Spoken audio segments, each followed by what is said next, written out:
Hello, welcome to daily practice session. और आज हम देखने वाले हैं बहुत सारे प्रश्न विद बहुत सारा कंसेप्ट एंड लॉजिक्स।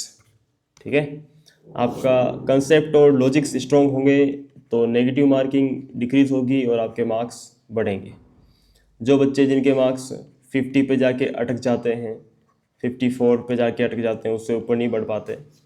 ऐसा क्यों होता है? क्योंकि आपकी नेगेटिव मार्किंग होती है और बेसिक्स थोड़ा आपको और डीप में सीखना है। ठीक है, उससे आपके मार्क्स बढ़ेंगे और इजीली, है ना, थोड़ी सी मेहनत के साथ। थोड़ी सी मेहनत का मतलब आप बोलोगे सर, एक तो बोल रहे हो आप इजीली और दूसरा बोल रहे हो थोड़ी सी मेहनत। देखो, मेरा कहने का मतलब ये है कि इंग्लिश जो है आपकी, वो बिल्कुल मैथमेटिक्स की तरह है। जैसे मैथमेटिक्स में क्या होता है ना,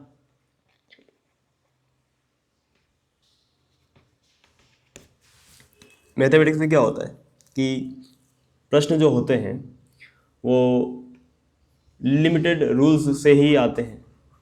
ठीक है, और टाइप्स भी वैसे ही होते हैं, बार बार वैसे ही रिपीट होते हैं। इंग्लिश में भी वैसे ही है, ठीक है ना। तो और मैथ्स में भी वैसे ही है कि बेसिक क्लियर होंगे तो आपका स्ट्रॉन्ग होल्ड होगा, और इंग्लिश में भी वैसे ही है, स्ट्रॉन्ग होल्ड होगा। प्रैक्टिस जो है दोनों में, मैथ्स हो चाहे इंग्लिश हो, प्रैक्टिस इज मस्ट। क्योंकि प्रैक्टिस जितनी करोगे उतनी आप गलतियां करोगे और आप सीखोगे, है ना, और आपकी स्पीड भी उससे ही इंक्रीज होगी। चलिए, तो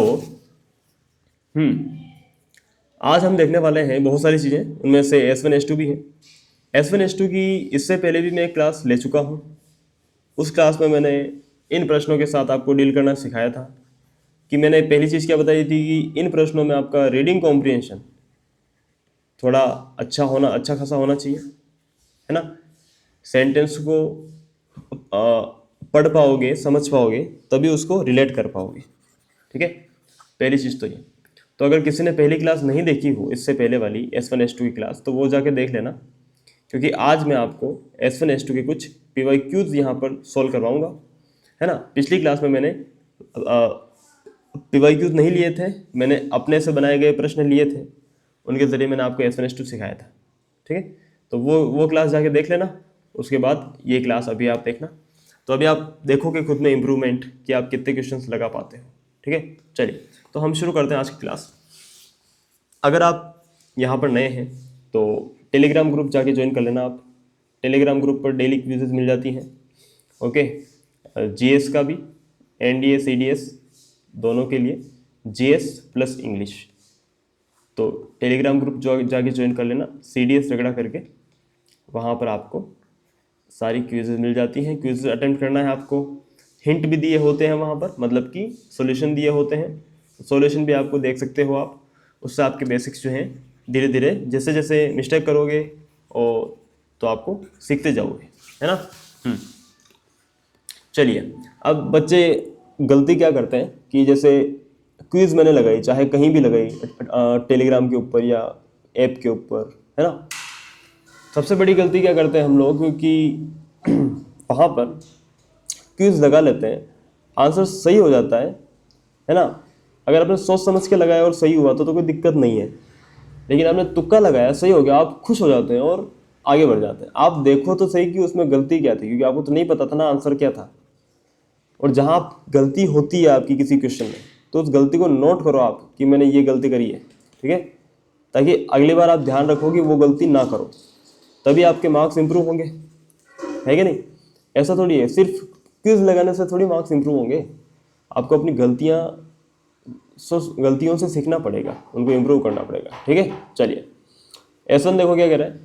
the snowy albatross is among the largest birds that fly in the world.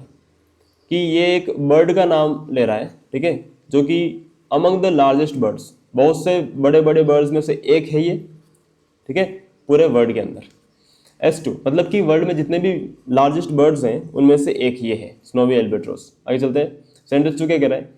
It has the widest wing span among all birds with length reaching up to 12 feet.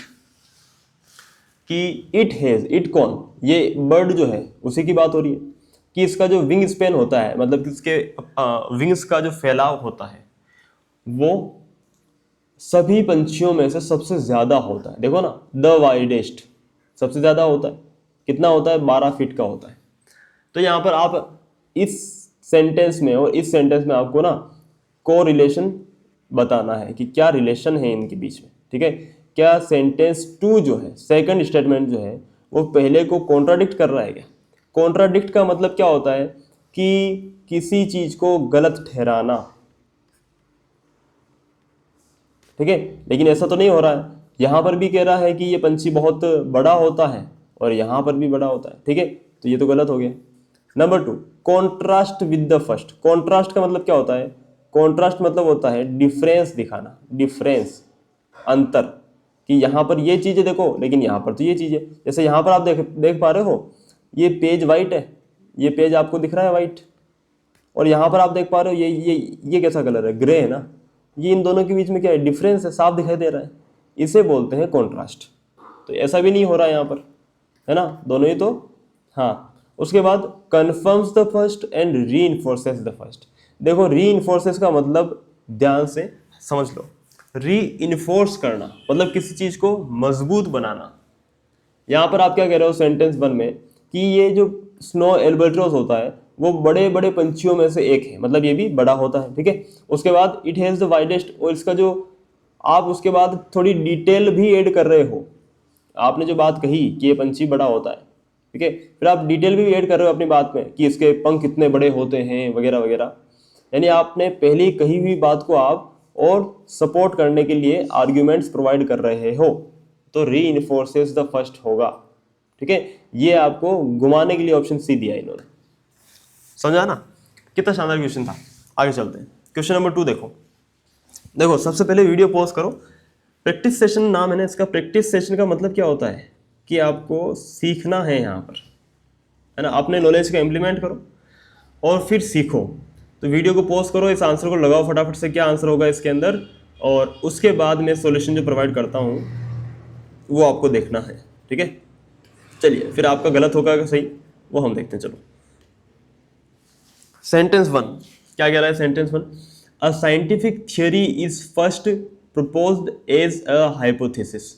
कि जो साइंटिफिक थ्योरी होती है वो सबसे पहले प्रपोज की जाती है एज ए हाइपोथेसिस। हाइपोथेसिस का मतलब क्या होता है कि कल्पना, इमेजिनेशन। तो आपकी एक इमेजिनेशन होती है, उस इमेजिनेशन को ही आप एज ए साइंटिफिक थ्योरी एक बार क्या करते हो, आगे आप प्रपोज करते हो, ओके, लाते हो। सेंटेंस 2 क्या कह रहा है, after it is subjected to inquiry. और जब इस साइंटिफिक थ्योरी पे इंक्वायरी होती है, इंक्वायरी प्रूव हो जाती है, तो इट बिकम्स थीसिस बन जाती है। यहाँ पर हाइपोथेसिस थी, फिर बनी साइंटिफिक थ्योरी, और फिर बन गई थीसिस, है ना, इंक्वायरी और इनका इंक्वायरी प्रूव होने के बाद, ठीक है ना। तो सेकंड स्टेटमेंट क्या कह रहा है, देखो, second statement proves the first, क्या ये फर्स्ट को प्रूव कर रहा है। Hypothesise the first, challenges the burden of the proof, या फिर एक्सटेंड्स द फर्स्ट। इसमें एलिमिनेट करना कितना आसान है, ये सारे ऑप्शन बकवास। देखो, एक ही ऑप्शन है आंसर, है कि नहीं।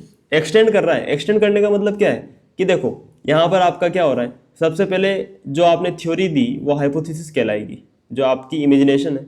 हाइपोथेसिस से वो बनेगी साइंटिफिक थ्योरी, और थ्योरी से एक्सटेंड होके जब उस पर रिसर्च हो जाएगा, इंक्वायरी बैठेगी, और जब वो प्रूव हो जाएगी तो वो थीसिस बन जाएगी कि हाँ ऐसा प्रूव हो चुका है, और ये जो हाइपोथेसिस थी, ये जो इमेजिनेशन थी, that is now proven, that is now proved, okay. तो एक्सटेंड कर रहा है ना, ये सिंपल है। एक्सटेंड का मतलब इस तरीके से सीक्वेंस में जमाना। आगे समझ में। चलो आगे चलते हैं, क्वेश्चन नंबर 3। अब देखो, ज्यादा सोचने मत बैठना कि यार ये क्या चीज है, हाइपोथेसिसाइज द फर्स्ट का मतलब क्या होगा, इसका मतलब क्या होगा, इसका मतलब क्या होगा, ऐसा सोचना नहीं है। आपका आंसर साफ दिखेगा, साफ दिखेगा आंसर। सेंटेंस 1 देखो, the manhunt for the perpetrator of the crime spread across the entire state. Manhunt का मतलब क्या है कि जब पुलिस किसी चोर के पीछे पड़ जाती है हाथ धो के, है ना। Man Hunt for the perpetrator का मतलब है कि गुनहगार, ठीक है। तो वो जो क्राइम का जो गुनहगार था उसके लिए मैन हंट मतलब पुलिस उसके पीछे पड़ी हुई है हाथ धो के पूरे स्टेट के अंदर। सेंटेंस टू क्या कह रहा है? There was deep public anger triggered by the enormity of the crime. कि एनॉर्मिटी का मतलब होता है कि कितना जघन्य अपराध हुआ है, ठीक है। तो बहुत पब्लिक एंगर थी, लोगों के बीच में बहुत गुस्सा था। तो एक बात बताओ यार, जब क्राइम होगा, लोगों में गुस्सा होगा, तभी तो पुलिस पीछे पड़ेगी ना, ठीक है ना। लॉजिकल सीक्वेंस है। सेकंड स्टेटमेंट क्या कह रहा है? क्या second statement is a precursor to the first? क्या सेकंड स्टेटमेंट इसके पहले आना चाहिए क्या, S1 के? There was a deep public anger triggered by the enormity of the crime, उसके बाद आना चाहिए क्या कि the manhunt of the perpetrator of the crime. बिल्कुल सही है, ठीक है। जब पब्लिक एंगर होगा, क्राइम इतना जघन्य अपराध है, तभी तो पुलिस हाथ धो के पीछे पड़ेगी उसके, ठीक है ना। तो option number A is the right answer. क्या second statement follows the first? बिल्कुल नहीं। पहले पब्लिक एंगर होगा, एनॉर्मिटी ऑफ द क्राइम होगी, उसी के बाद आप पीछा करोगे उसका, तो फॉलोज नहीं होगा। देखिए सेकंड स्टेटमेंट बाद में नहीं, पहले आएगा, प्रीकर्सर है ये, ठीक है। कॉन्ट्राडिक्ट करता है? नहीं। Alters the premises of the first, यानी फर्स्ट स्टेटमेंट की जो नींव है, उनका जो बेस है, उसका ये विरोध करता है क्या? बिल्कुल नहीं करता, ठीक है। क्वेश्चन नंबर 4 देखिए क्या कह रहा है? Awareness about one's own personality type is very important. कि एक व्यक्ति को उसकी खुद की पर्सनैलिटी के बारे में जानकारी होना बहुत ज़रूरी है। सेंटेंस टू क्या कह रहा है? Self awareness. तो यार यहाँ पर भी तो इसने यही कहा है ना कि about one's own personality, awareness about one's own personality, तो वही तो सेल्फ अवेयरनेस होती है ना। तो यानी सेम चीज़ है। Self awareness is a difficult goal for most people. यहाँ पर ये कह रहा है कि self awareness is very important, और यहाँ पर ये कह रहा है सेल्फ अवेयरनेस इज डिफिकल्ट, ठीक है। तो नंबर ए देखो, क्या ये कॉन्ट्राडिक्ट करता है क्या? कॉन्ट्राडिक्ट मतलब गलत ठहराता है क्या, विरोध करता है क्या? ये तो नहीं करता ना, बिल्कुल नहीं कर रहा। क्यों?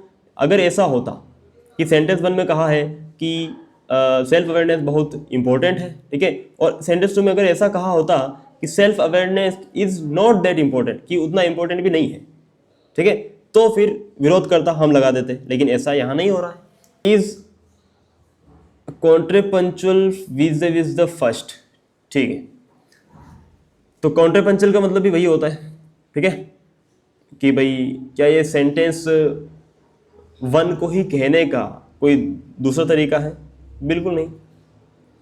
कन्फर्म्स द फर्स्ट या कॉन्ट्रास्ट द फर्स्ट? कन्फर्म्स तो होगा नहीं, है ना, क्योंकि यहाँ तो कहा है कि सेल्फ अवेयरनेस इंपॉर्टेंट है, और यहाँ पर कह रहा है कि डिफिकल्ट है, तो कन्फर्म कैसे होगा? कॉन्ट्रास्ट होगा ना, ठीक है। डिफरेंस दिखा रहा है, अंतर दिखा रहा है, अंतर, ठीक है, कि it is important but it is मुश्किल। तो दोनों चीजें अलग अलग है, डिफरेंस दिखा रहा है। चलो आगे चलते हैं। डिफरेंस और कॉन्ट्राडिक्ट में डिफरेंस होता है, कॉन्ट्रास्ट और कॉन्ट्राडिक्ट, ये चीजें आपको घुमाएगी, इसलिए ध्यान रखना थोड़ा सा। कॉन्ट्रास्ट और कॉन्ट्राडिक्ट, देखो लगभग हर क्वेश्चन में आपको ये चीज मिलेगी, है ना, आपको घुमाने के लिए, तो इससे थोड़ा सावधान रहना है। कॉन्ट्राडिक्ट का मतलब क्या होगा कि आप किसी चीज को बिल्कुल गलत ठहरा रहे हो, और कॉन्ट्रास्ट में आप गलत नहीं ठहरा रहे हो, बस आप डिफरेंस दिखा रहे हो, ये चीज अलग है, ये चीज अलग है, बस इतना, ठीक है, अंतर बता रहे हो। S1 क्या कह रहा है? Liberalisation change the contours of India's economy, कि इंडिया की इकोनॉमी की जो बाउंड्रीज थी उसको लिबरलाइजेशन ने चेंज कर दिया था। India is today poised to become one of the top economies of the world, और इंडिया जो है अब इकोनॉमी की बाउंड्री खुली, इंडिया का विदेशी व्यापार शुरू हुआ, and now India is today poised to become one of the top economies in the of the world, कि अब इंडिया जो है वो इस रास्ते पर है। ओके, समझ गए? तो क्या ये चीज कॉन्ट्राडिक्ट कर रही है? बिल्कुल नहीं। क्या कॉन्ट्रास्ट कर रही है क्या? बिल्कुल नहीं। कोरिलेट कर रही है या कोइंसाइड कर रही है? कोइंसाइड का मतलब होता है कि ऑन द सेम टाइम कोई चीजें हो रही है,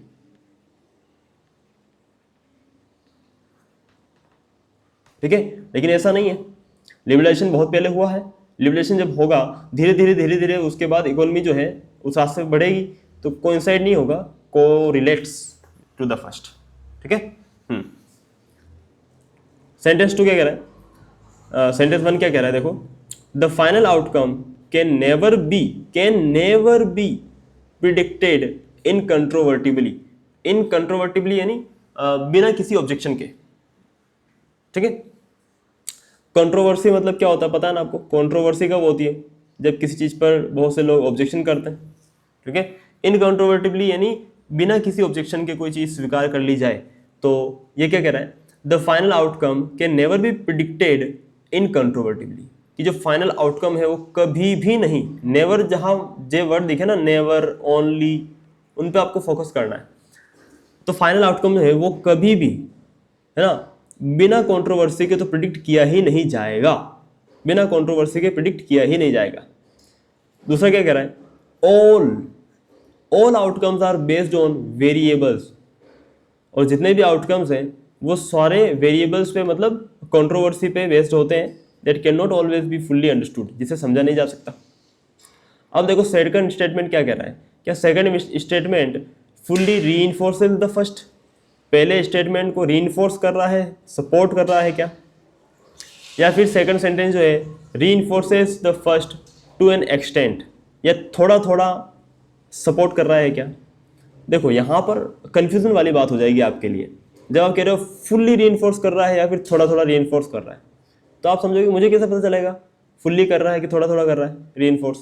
तो सेंटेंस को वापस से पढ़ो आप, क्या कह रहा है ये, the final outcome can never be predicted, कि कभी भी फाइनल आउटकम को, है ना, कभी भी प्रिडिक्ट नहीं किया जा सकता बिना कंट्रोवर्सी के, फाइनल आउटकम कभी भी नहीं। और यहां पर भी क्या कह रहा है कि जितने भी आउटकम्स हैं वो सारे के सारे, है ना, वेरिएबल्स पर बेस्ड होते हैं, तो जितने भी हैं वो सारे होते हैं वेरिएबल्स पर बेस्ड, ठीक है, मतलब कंट्रोवर्सी पे बेस्ड होते हैं। और यहां पर भी तो यही कह रहा है ना कि कभी भी नहीं, मतलब यहां पर भी यही कह रहा है कि सारे आउटकम्स जो है वो इनकंट्रोवर्टिबली प्रेडिक्ट नहीं कर सकते, मतलब कंट्रोवर्सी होती है, दोनों सेम चीजें तो हैं, तो भाई फुल्ली रीइंफोर्स कर रहा है ना, फुल्ली, है ना, नेवर बी और ऑल से हमें पता चला कि ये फुल्ली रीइंफोर्स कर रहा है, सपोर्ट कर रहा है, ठीक है। सिमिलर चीजें बोली है दोनों में। आगे चलते हैं, सेंटेंस 1 क्या कह रहा है, ध्यान से सुनना। Sentence 1, mastery over any art form requires years of dedication and perseverance।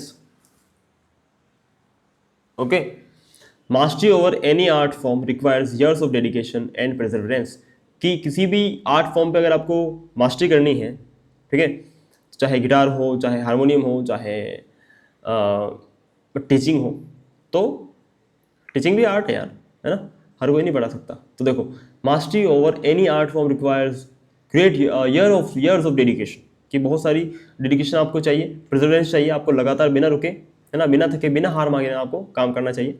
Sentence 2 क्या कह रहा है, it takes 10,000 hours of practice to become an expert, कि इतना ज़्यादा प्रैक्टिस चाहिए आपको, 10,000 years of hours of practice, ठीक है। अब देखो, is not consistent with the first, बिल्कुल गलत है ये तो, कंसिस्टेंट ही तो है, दोनों सिमिलर है ना, कि यहाँ कह रहा है आपको बहुत सालों की प्रैक्टिस चाहिए, डेडिकेशन चाहिए, और 10,000 घंटे तक की प्रैक्टिस चाहिए, मतलब कितना ज़्यादा, इतनी प्रैक्टिस कौन करता है, समझ पा रहे हो ना, तो कितना, मतलब दोनों बिल्कुल सिमिलर ही है, ठीक है।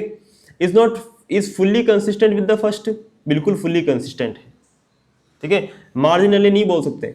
आप क्या बोल रहे हो, आप 2-3 घंटे या फिर 2 घंटे डेली नहीं बोल रहे हो, 10,000 घंटे बोल रहे हो, ठीक है। It is fully consistent with the first, okay, marginally नहीं होगा। Is the only possible explanation of the first, बिल्कुल नहीं, है ना, ओनली वाले को आप पहले केस में खारिज करोगे जब भी दिखेगा आपको। आया समझ में, चलिए आगे चलते हैं। लेकिन सोचना है एक बार, ठीक है, कभी कभी ओनली सही भी हो सकता है, वो मैं आपको दिखाऊंगा किस तरीके से होता है। देखो सेंटेंस 2 क्या कह रहा है, मैं सेंटेंस 2 ही क्यों बोलता हूँ शुरू में, सेंटेंस 1 क्या कह रहा है, देखो ध्यान से। सेंटेंस 1 क्या कह रहा है, the beauty of India's democracy rests in the greatness of its constitution, कि इंडिया की जो डेमोक्रेसी की जो ब्यूटी है वो इंडिया के संविधान में पाई जाती है, ओके।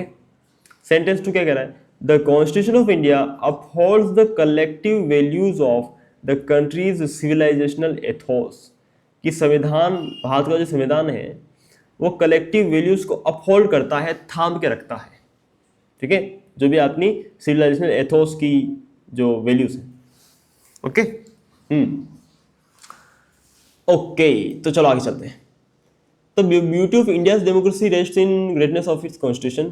फिर इन्होंने बताया है कि कैसे कॉन्स्टिट्यूशन की ग्रेटनेस पे कैसे इंडिया की ब्यूटी लाई करती है, देखो मतलब पाई जाती है। देखो, तो connects with the mention of the Indian democracy in the first, क्या इंडियन डेमोक्रेसी की ही बात करता है क्या ये? यहाँ पर constitution of India upholds the collective values of the countries civilisational Athos, यहाँ सिविलाइजेशनल एथोस की बात हुई है, डेमोक्रेसी की तो बात नहीं हुई।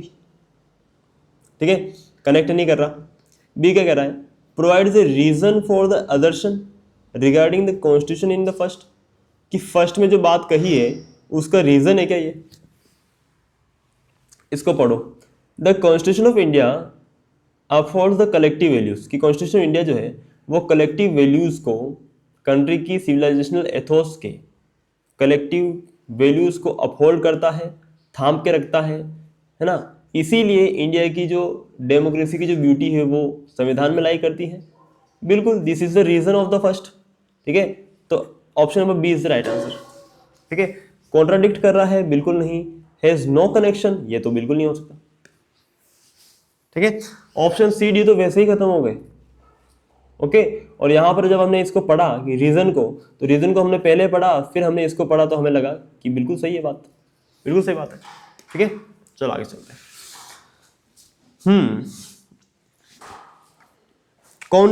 रीडिंग कॉम्प्रिहेंशन के बिना बिल्कुल भी आप इन क्वेश्चंस को अटेम्प्ट नहीं कर पाओगे, है ना, ये मेरी श्योरिटी है। तो रीडिंग कॉम्प्रिहेंशन तो बहुत ज़्यादा ज़रूरी है, पढ़ना और चीज़ को समझना। अब देखो, roseate is an adjective for the rose flower, कि रोज फ्लावर के लिए एडजेक्टिव होता है रोजेट।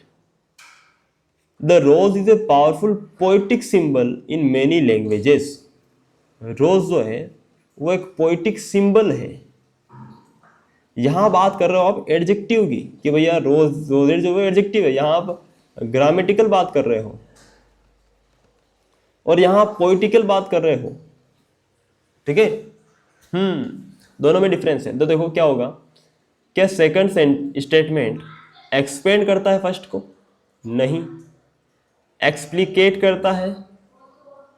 कोइंसाइड तो बिल्कुल नहीं करता। एक्सप्लिकेट का मतलब होता है कि एक्सप्लेन करना। क्या करना? एक्सप्लेन करना। एक्सप्लेन नहीं करता, कॉन्ट्रास्ट, डिफरेंस दिखा रहा है, डिफरेंस। ठीक है, चलो आगे चलते हैं। सेंटेंस वन क्या कह रहा है?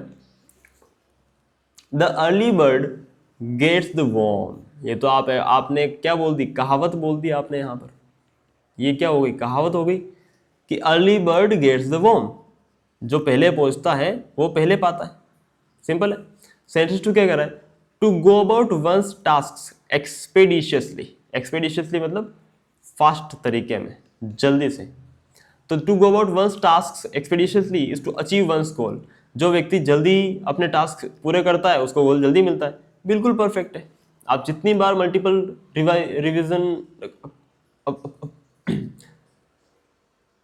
आप जितनी बार मल्टीपल रिवीजन जल्दी जल्दी पूरा करोगे, जितनी बार जल्दी जल्दी क्विज लगाओगे, है ना, आप अपने गोल पर जल्दी पहुंचोगे। तो सही है। Sentence one, the early bird gets the worm, ठीक है। तो सेंटेंस टू जो है, second statement makes assertion about the first. हाँ बिल्कुल सही है। ये देखते हैं बी वाला, provides a metaphorical reason. Metaphorical reassertion तो होगा नहीं, क्यों? क्योंकि मेटाफोर वो होता है जब आप कोई कहावत कह रहे हो। यहां तो आप कहावत नहीं कह रहे ना, यहां तो आप नॉर्मल, ठीक है, लैंग्वेज का यूज कर रहे हो, यहां पर और कहावत की बात कर रहे हो। ठीक है, तो मेटाफोरिकल रीअसर्शन जो है वो तो सेंटेंस वन दे रहा है, ना कि सेकंड स्टेटमेंट। तो ये नहीं कर सकते आप, है ना। मेटाफोर तो यहां पर है। हमें बताना है कि सेकंड स्टेटमेंट क्या कर रहा है। Second statement reinforces the assumption of the first. Reinforce करता है, नो। कॉन्ट्रास्ट करता है, नहीं। Makes an assertions about the first. चलो आगे चलते हैं। Fill the blanks, fill the blanks. Fill the blanks तो बहुत मज़ेदार हैं। देखो यहाँ पर ये जो फिल द ब्लैंक्स है ना, 11 to 15 ये है PYQs, ठीक है। और ये ऊपर जो है ये मैंने बनाए हैं। तो अब आप पहले इनको हम सोल्व करते हैं, है ना, 1 to 5 और 6 to 10, और उसके बाद ये आप करना, है ना, हम साथ में ही करेंगे। आप देखना कि कितने ईजी हैं PYQs। देखो मैं यहाँ से शुरू करता हूँ, क्वेश्चन नंबर 1 से। आप देखो क्या कह रहा है ये कि आई प्लेस लिटिल कॉन्फिडेंस इन, किसी व्यक्ति में कॉन्फिडेंस दिखाना, कॉन्फिडेंस इन, या किसी चीज़ों में कॉन्फिडेंस दिखाना। तो कॉन्फिडेंस के बाद इन आता है। Place little confidence in reports as आया है। एज आया है, आपको पता है एज के पहले क्या आता है, सच, सच आता है, सच एज होता है ना। तो such report as the source is unreliable, ठीक है, समझ गए ना। सच एज, ये पेयर की वजह से हमने ऑप्शन नंबर सी लगा दिया। देखो दिस तो आ नहीं सकता क्योंकि रिपोर्ट्स प्लूरल है, तो दीज होता तो मानते हैं, ठीक है। दिस नहीं हो सकता, देट नहीं हो सकता, ए रिपोर्ट्स हो ही नहीं सकता, ए तो सिंगुलरिटी को शो करता है।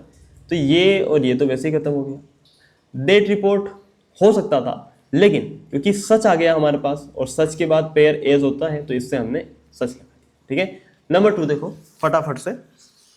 The new highway was designed to let commuters drive across the city. City से आप एक्रॉस नहीं कर सकते, एक्रॉस आप करते हो फ्लैट जमीन के पीस से।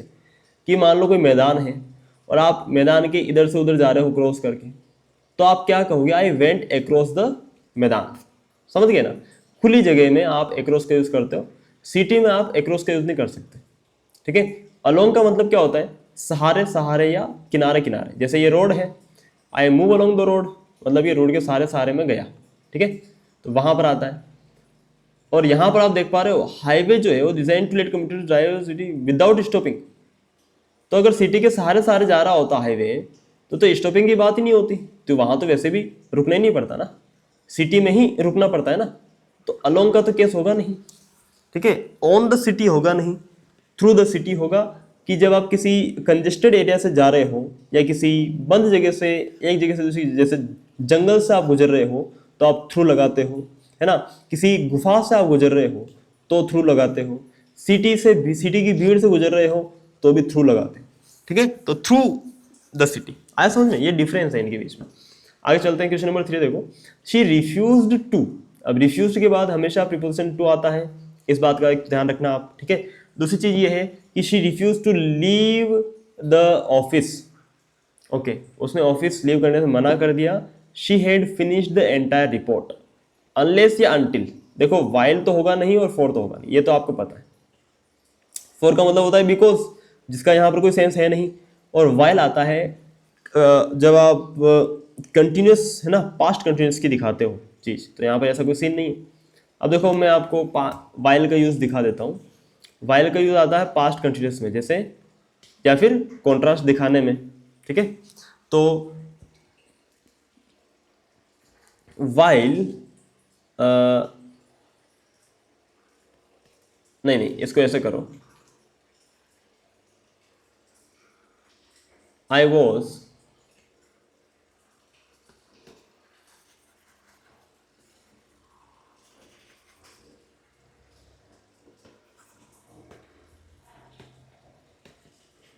देखो फाइल का मतलब मैं आपको सिखा देता हूं। वाइल आता है पास्ट कंटिन्यूस में, देखिए जैसे while she entered the room, a car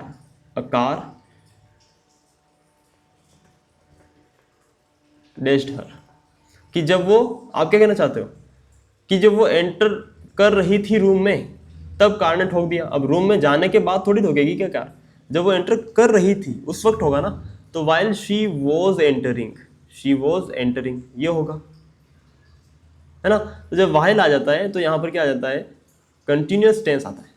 while she was entering the room, ठीक है, अ कार डेस्ट है, एक कार ने उसे ठोक दिया। ओके, रूम की जगह होम लगा लो, ठीक है, या फिर ऑफिस कर लो, है ना। घर में तो आएगी ना कार कि रूम के बाहर आ जाएगी कार, ठीक है, तो ये थोड़ा इलॉजिकल हो गया, उसमें आप रूम की जगह होम कर लो। अब यहाँ पर देखो, या तो अनलिस और अनटिल दोनों में, अब हमें यह क्या चाहिए कि जब तक वो काम फिनिश नहीं कर लेती है, हमें क्या चाहिए, समय की रिक्वायर्ड है, समय वाला हमें चाहिए यहाँ पर, तो अनटिल लगेगा। अनलेस का मतलब क्या होता है, यदि नहीं, इसका कोई सेंस आ नहीं रहा, आगे चलते हैं। There is growing demand, demand के बाद हमेशा क्या आता है, फॉर आता है, डिमांड फॉर स्किल, देखिए डिमांड ऑफ मत लगा देना, बहुत से लड़के यही गलती करेंगे। नंबर 5 देखो, वीडियो पॉज करो, आंसर लगाओ। ये फिक्स्ड फ्रेज है, क्या फ्रेज है, डू अवे विथ, ये फिक्स फ्रेज होता है, इस फ्रेज को ऐसे ही पढ़ना और याद रखना। We must not do away with, do away with something का मतलब किसी चीज से आजादी पाना, है ना। डू अवे विथ मतलब किसी चीज से दूर जाना, किसी चीज से आजादी पाना। एक और होता है इसका, get rid of something, get rid of something, get rid of, ठीक है, किसी चीज से आजादी पाना।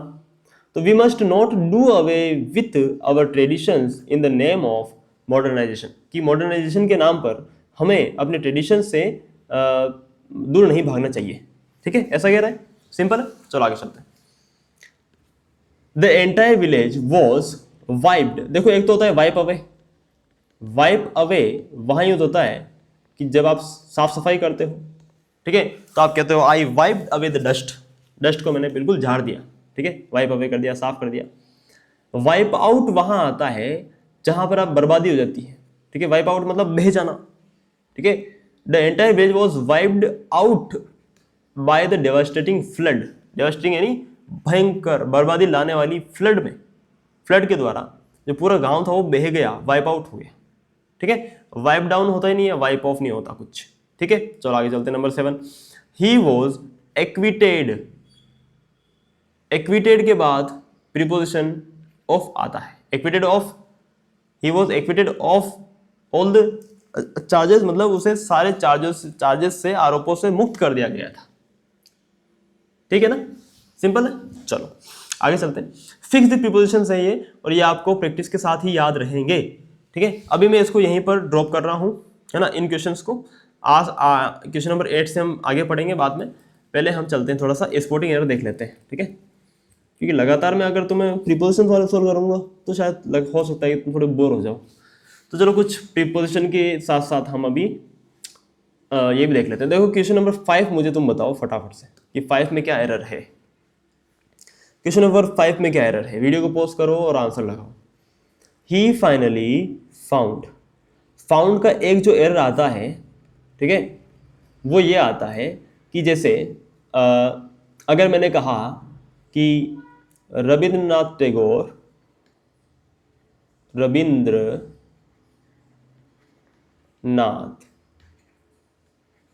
टैगोर, ठीक है, फाउंड द शांति निकेतन। अब आपको पता है कि शांति निकेतन की स्थापना किसने की थी, रविंद्रनाथ जी ने की थी, है ना, स्थापना की थी।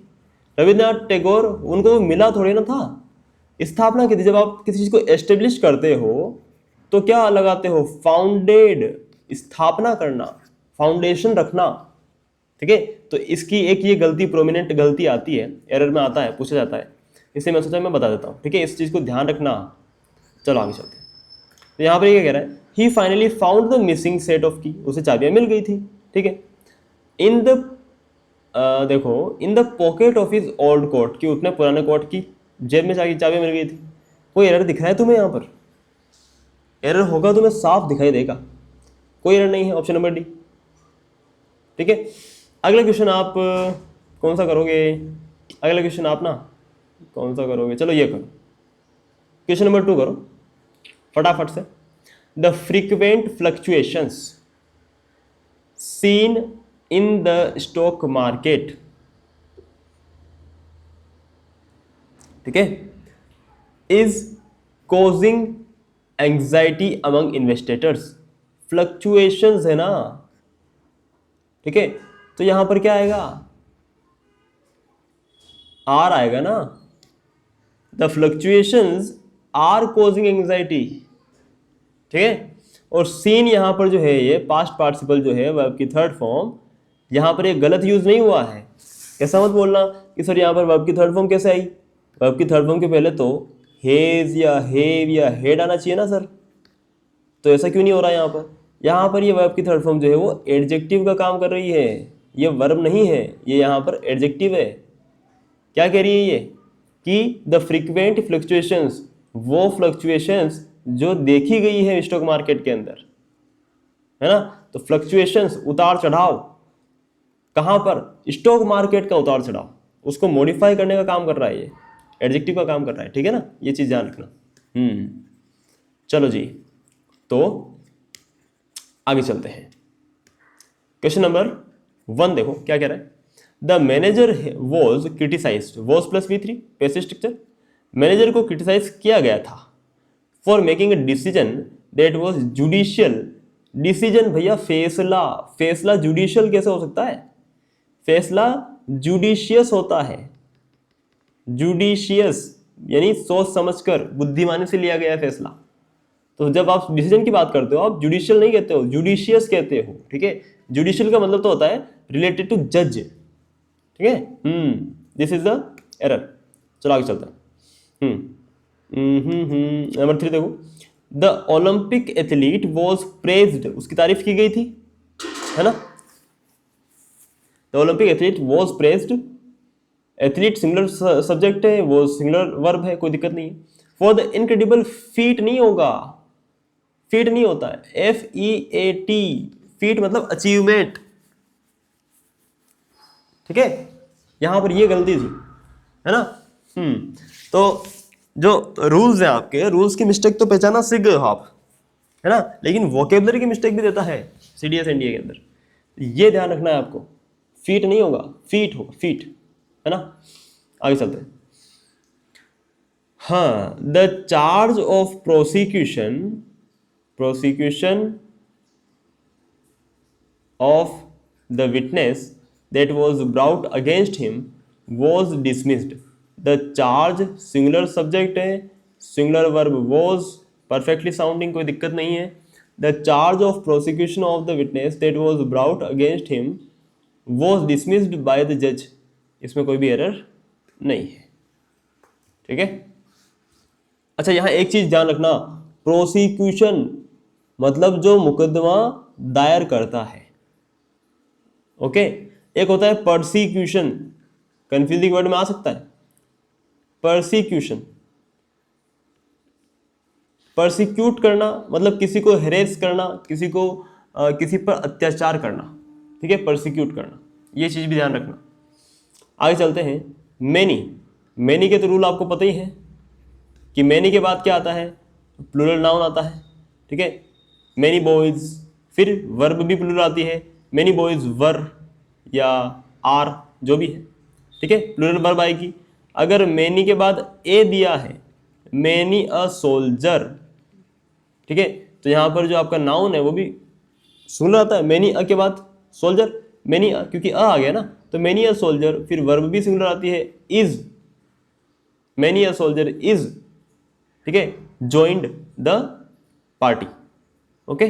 चलो, तो जितने भी सोल्जर्स थे उनमें से हर एक सोल्जर ने पार्टी ज्वाइन करी, many a soldier. Many organisations plural है, हैव प्लूरल है, सब्जेक्ट वर्ब एग्रीमेंट कंफर्म, कोई दिक्कत नहीं।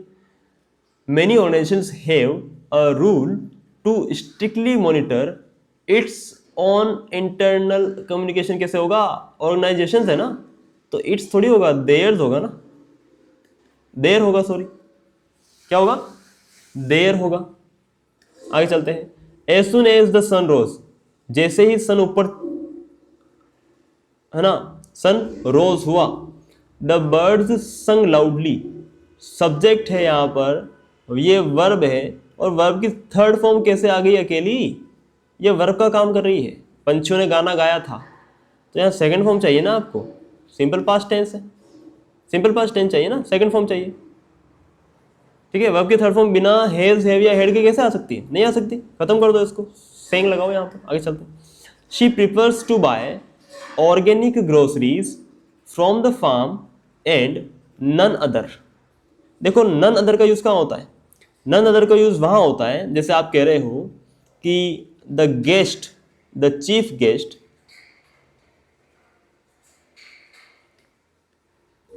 The chief guest of the 26 जनवरी या फिर Republic day, the chief guest of the Republic day was none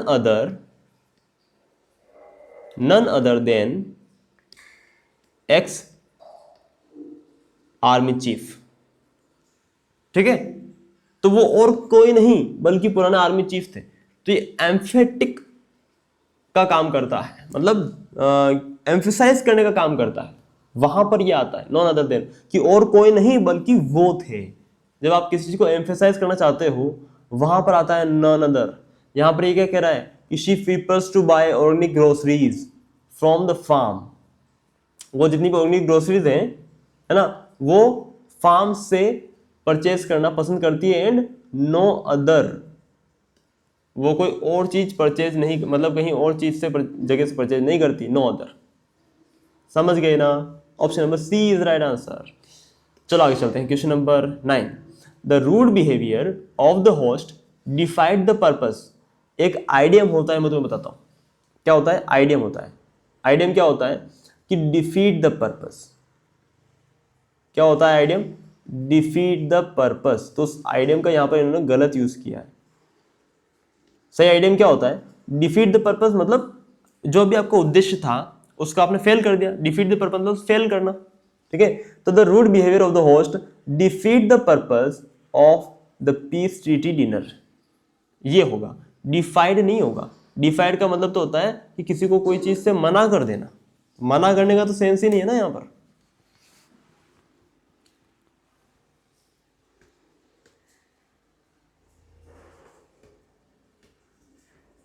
ठीक है, डिफाई का मतलब क्या होता है?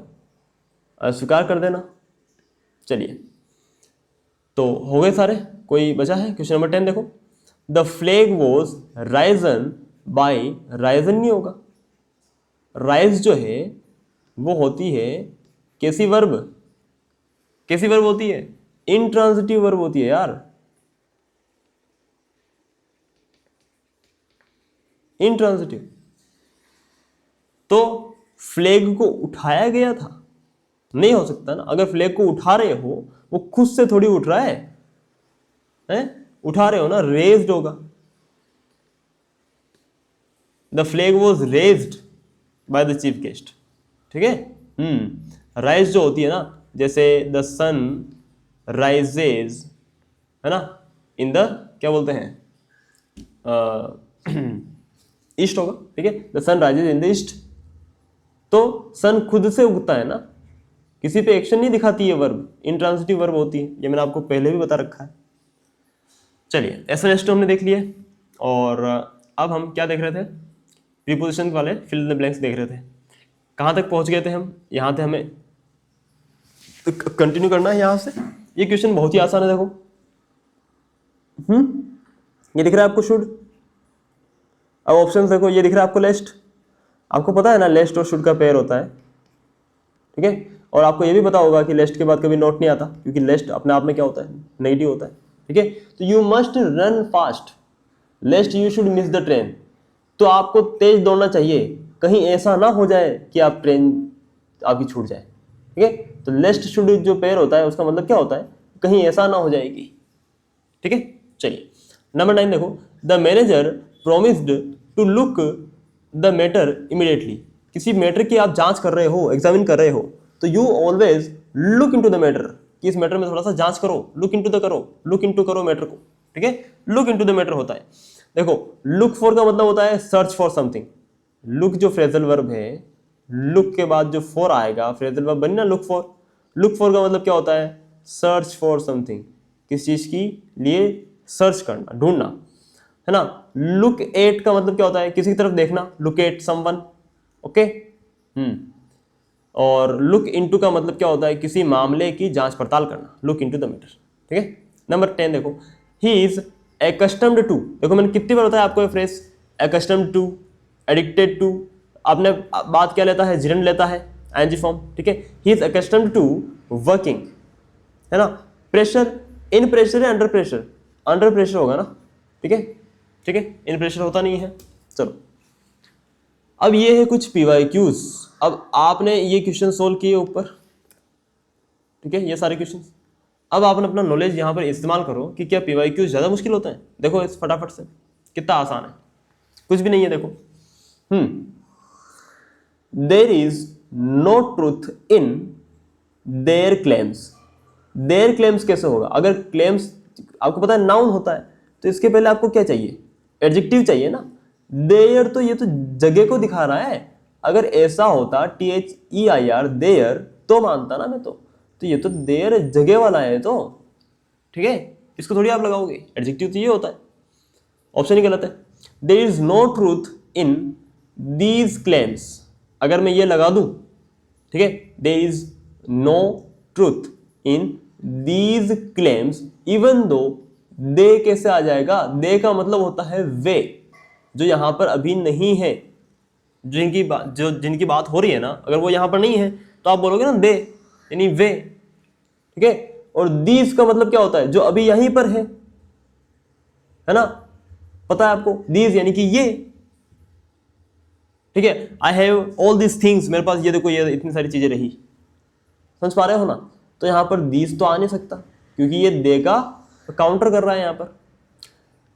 10 क्लेम्स होगा नहीं, सच क्लेम्स होता तो मानते, 10 तो होगा नहीं, तो क्या हो जाएगा? There is no truth in supposed, यानी बिलीव्ड, यानी जो अज्यूम है, जो माने गए हैं, ठीक है, जो सच मान लिए गए हैं। There is no truth in supposed claims even though they have been cleverly stated, ठीक है ना। आया समझ में? ऑप्शन नंबर सी कैसे हमने टिक किया, बहुत आसान था। चलो ये थोड़ा तो मुश्किल लगा हो, कोई बात नहीं। क्वेश्चन नंबर 12 देखो तुम फटाफट से। The bridge was intended to allow people to cross across, तो होगा नहीं, cross down to the other side, cross on to the other side तो होगा नहीं, क्रॉस ओवर होगा। क्या हो जाएगा? क्रॉस ओवर करने का मतलब क्या होता है कि कोई भी अगर ब्रिज वगैरह है तो एक स्थान से उसके दूसरे छोर, एक छोर से दूसरे छोर तक ऊपर से होके जाना, इट्स कॉल्ड क्रॉस अक्रॉस, ठीक है। Sorry, cross over, cross across कहाँ बोल रहा हूँ मैं, क्रॉस ओवर, ठीक है। अब ये देखो फटाफट से, ये कितना प्यारा क्वेश्चन है। आई शेल नॉट रेस्ट, मैं रेस्ट नहीं करूंगा। I have gone to the bottom of this matter, कि जब तक मैं इस मैटर के अंत तक नहीं चला जाता, अनटिल यानी जब तक नहीं, यही आएगा ना, जब तक मैं इस मैटर के अंतिम में नहीं चला जाता, मैटर की छानबीन नहीं कर सकता, नहीं कर लेता, तब तक मैं रेस्ट नहीं करूंगा, सही है ना। आगे चलो। देर आर सेवरल रीजन्स, यहाँ जो आर आया है किसके लिए आया? रीजन्स के लिए आया ना। There are several reasons behind my choice of location in the family visit. Choice of location for the family visit होगा, हर कोई बता देगा ये तो, ठीक है। Number 15, all human beings ought to, ought to जो है ना, ought to का मतलब क्या होता है? शुड होता है, ठीक है।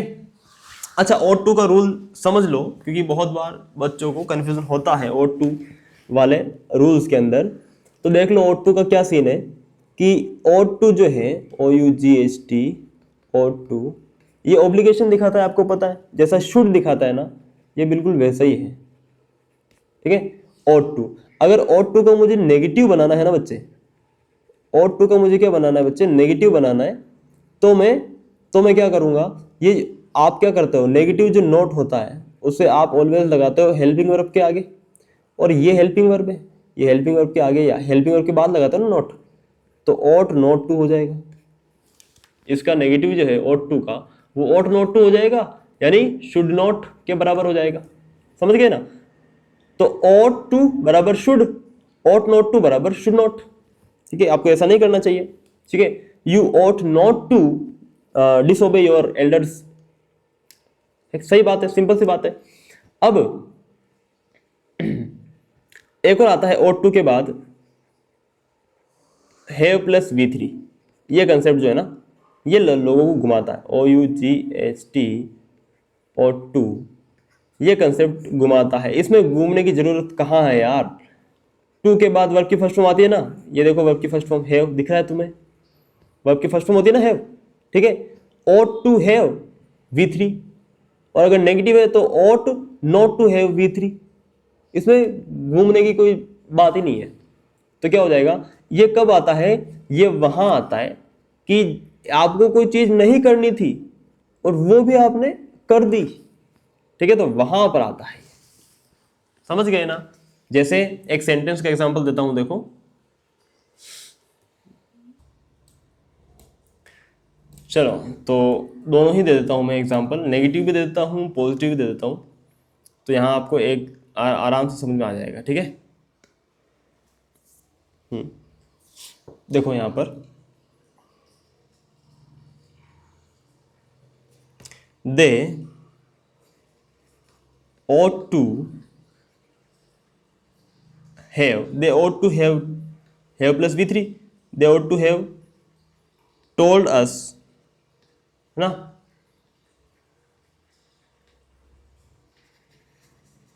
इतना ही ले लो ना, ज्यादा मुश्किल क्यों बनाना है। they ought to have told us, उन्हें वो बात हमें बतानी चाहिए थी। they ought to have told us that thing, ठीक है, बतानी चाहिए थी मतलब उन्होंने नहीं बताई। आगे समझ में, बतानी चाहिए थी उन्होंने नहीं बताई, ये आप सेंस कहना चाहते हो उससे। ought to है, उन्हें बताना चाहिए था, ठीक है, जो काम होना चाहिए था लेकिन नहीं हुआ उसको दिखाने के लिए ought to plus have plus verb की थर्ड फॉर्म आती है। जैसा यहां पर एक और सेंटेंस में नेगेटिव वाला भी ले लेता हूं, देखो कि you ought के बाद नॉट आएगा, you ought not to have done this mischief, ठीक है, you ought not to have done this mischief, तुम्हें एक है ना मस्ती शरारत, तुम्हें ये शरारत नहीं करनी चाहिए थी लेकिन तुमने क्या किया, तुमने वो शरारत की, है ना। ऐसा काम जो हो चुका है ना, वो नहीं होना चाहिए था लेकिन हो चुका है, ऐसा, ठीक है, या फिर जो होना चाहिए था वो नहीं हुआ है, ऐसा। they ought to have told us, वो बताना चाहिए था, नहीं बताया। तो यहां पर ऐसे केस में ये जो है ought to का यूज किया जाता है, इसको ध्यान रखना, है ना। चलो अब आगे चलते हैं, क्वेश्चन नंबर लास्ट था क्या ये, ought to के बाद लास्ट कौन सा है, ये ना, all human beings ought to have, है ना, a moral center to fall back। तो यहां पर ought to का मतलब आप बोलोगे सर यहां पर ought to के बाद have तो आया, लेकिन सर वर्ब की थर्ड फॉर्म क्यों नहीं आई। तो यार यहां पर थर्ड फॉर्म वाला कंसेप्ट ही नहीं है ना, यहां पर ought to का मतलब क्या है, शुड है, और शुड के बाद वर्ब की फर्स्ट फॉर्म have आ रखी है।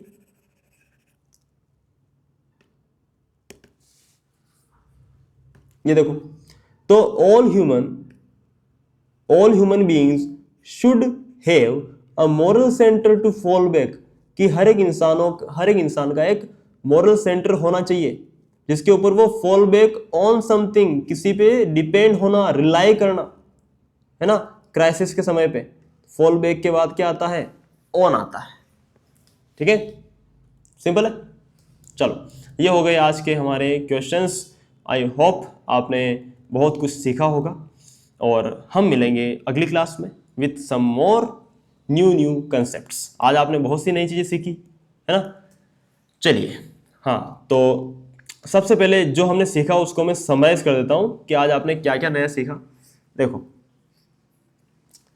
क्या क्या सीखा, जो इंपॉर्टेंट चीज़ें हैं मैं टिक लगा देता हूं। जैसे यहाँ पर आपने ये सीखा कि कैसे जुडिशियल और जुडिशियस में क्या डिफरेंस होता है, पहली चीज़ आपने सीखी। उसके बाद सब्जेक्ट वर्ब एग्रीमेंट हमने सीखा कि वर्ब की थर्ड फॉर्म यहाँ पर किस तरीके से एडजेक्टिव का काम करती है, ठीक है। उसके बाद हमने क्या सीखा कि यहाँ पर पैसिव स्ट्रक्चर है। यहाँ पर हमने देखा कि कैसे यहाँ पर फीट वाली जो वर्ब है वो आपको घुमा सकती है। फीट नाउन होता है, ठीक है, सॉरी नाउन होता है फीट, ठीक है। अचीवमेंट, कैसे प्रोसिक्यूशन और परसिक्यूशन में क्या डिफरेंस होता है, ये हमने सीखा। और हमने क्या सीखा कि यहाँ पर फाउंड और फाउंडेड में क्या डिफरेंस होता है, इस पर क्या एरर पूछा जाता है CDS और NDA के अंदर, ये मैंने आपको सिखाया। आगे हम अगर चलें तो प्रीफर्स के बाद आपको पता है टू आता है, प्रीफर, जूनियर, सुपीरियर, सीनियर, ये तो पता ही है तो आपको। यहाँ पर हमने आपको सिखाया कि नॉन अदर और नो अदर में क्या डिफरेंस होता है, ठीक है। उसके बाद हमने यहाँ पर क्वेश्चन नंबर 6 में क्या सीखा कि यहाँ पर एडजेक्टिव जो है वो आपके यहाँ से मैच करना चाहिए, ठीक है। उसके बाद हमने यहाँ देखा कि राइज जो है, रोज, राइज, है ना, राइज जो है इंट्रांसिटिव वर्ब होती है ना, कोई ऑब्जेक्ट नहीं लेती। और अगर वर्ब जो है वो एक्शन दिखा रही है किसी दूसरे ऑब्जेक्ट पर तो वर्ब राइज नहीं होगा, रेज होगा, उठाना, किसी चीज़ को उठाना। और खुद से अगर उठ रहा है तो राइज होता है ना। चलो ये हमने देखा। डिफाइड द पर्पस नहीं होता है, करेक्ट आइडियम क्या होता है, डिफीट द पर्पस, ये हमने सीखा। उसके बाद S1 S2 में हमने बहुत सारी चीज़ें सीखी, है ना। उसके बाद फिल इन द ब्लैंक्स में हमने क्या सीखा, कुछ हमने बहुत अच्छे क्या सीखे, प्रीपोजिशंस सीखे, ठीक है। जैसे डू अवे विथ, ये एक फ्रेज होता है, मतलब इरिडिकेट, किसी चीज़ को ख़त्म करना, या गेट रीड ऑफ समथिंग, किसी चीज़ से आज़ादी पाना, है ना। ये सारी हमने सीखी। हमने सीखा कि डिमांड के बाद हमेशा फॉर आता है, ओके। अनटिल और अनलेस में कन्फ्यूज नहीं होना है। चलिए, और क्या मैंने आपको सिखाया कि रिफ्यूज के बाद हमेशा प्रीपोजिशन टू आता है, ये मैंने आपको सिखाया, ठीक है जी। उसके बाद हमने क्या सीखा कि किसी खुले मैदान में आप जा रहे हो, एक किनारे से दूसरे किनारे तक आप जा रहे हो तो वहाँ पर एक्रॉस आता है, लेकिन अगर कोई बंद जगह है तो वहाँ पर थ्रू आता है, ये मैंने आपको सिखाया प्रीपोजिशन का सही यूज, ठीक है। वाइप्ड अवे का मतलब क्या होता है, सफाई करना। और वाइप आउट का मतलब होता है कि बहा कर ले जाना, ये मैंने आपको सिखाया। एक्विटेड ऑफ, ये फिक्स प्रीपोजिशन होता है एक्विटेड के बाद, ये आपको पता चला, ठीक है। लेस्ट के बाद शुड, ये तो आपको पहले से ही पता था, ठीक है। लुक फॉर का मतलब क्या होता है, लुक ऑन का मतलब क्या होता है, सॉरी, लुक एट और लुक इनटू में डिफरेंस हमने सीखा। उसके बाद ये सारी हमने यहाँ पर चीज़ें सीखी। तो आज की जो क्लास थी बहुत ही प्यारी क्लास थी, है ना। चलिए, अब ऐसी ही और अच्छी क्लास के साथ हम मिलते हैं कल, ठीक है।